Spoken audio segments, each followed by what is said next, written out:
Childhood Circles by Dr. Alon Giladi.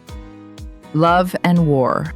On Friday, October 5th, 1973, in the early afternoon, I hurriedly drove with my father to my Aunt Zizi. My attacks had startled my parents, and my mother asked my father to hurry and bring me to her cousin, who was a pediatrician and lived at the time in Kikar Hamadina in Tel Aviv. We drove together, my father and I, in an old Dodge Dart from the suburbs into the city. From the very first moment we set out toward the city, we felt the strange atmosphere. Military jeeps began to appear in front of us. To get to Zizi, we had to go under the bridge over the Haifa-Tel Aviv highway and cross the Yarkon Bridge to the south. The military jeeps had already become armored personnel carriers. Today, things are a bit hazy for me, but I think I also saw tanks in the streets. The streets were painted khaki everywhere. Soldiers were running here and there.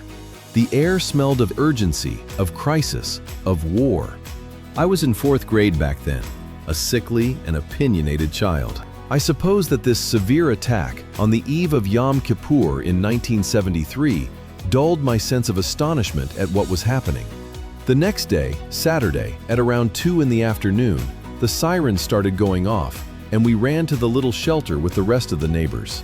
The lamps in the stairwell were painted dark blue and remained painted for quite a few years afterwards. No one had any particular desire to clean them after that war. Later that day, my father put on a uniform. We escorted him to the old Dodge Dart, and he disappeared into that war.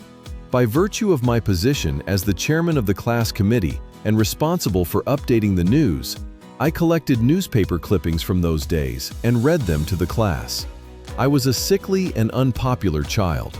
Because of my illness, I had no opportunity to exercise, so I became very fat. My mother's and grandmother's foods help with that too. And of course, the borekas as well. I was a fat, sickly, and unacceptable child. The fact that I was the eternal top student dealt a crushing blow to my social status and my social opportunities, which were already limited due to my character, a crushing blow. Those were childhood days. Every class had a king and a queen. The king of those days and I were friends. Such a strange friendship. The queen, who was the king's girlfriend, was also the object of my love. A quiet, silent love. A love of reciprocity between me and myself. A love that lasted from preschool until that year. Shortly before the war, I mustered up the courage and went to the Queen's birthday party. Her apartment was located on the southwestern edge of the suburb, which was populated mainly by regular army personnel. When I arrived at her apartment, I was greeted by a balding man with intelligent, confident eyes. Penetrating eyes, full of authority and confidence. I remember his eyes to this day. A few days after the war began, my mother, my sister, and I sat with the neighbors in a shelter and tried to glean every bit of information about what was happening from the radio and television sets of those days. In our search for fragments of information, we searched among the snow for the Jordanian television channel, the Hebrew hour that was broadcast on that station. The announcer announced in somewhat garbled Hebrew, as part of their propaganda broadcasts, that on that day, about 700 IDF soldiers were killed in the Sinai sector, including an Israeli officer with the rank of Major General.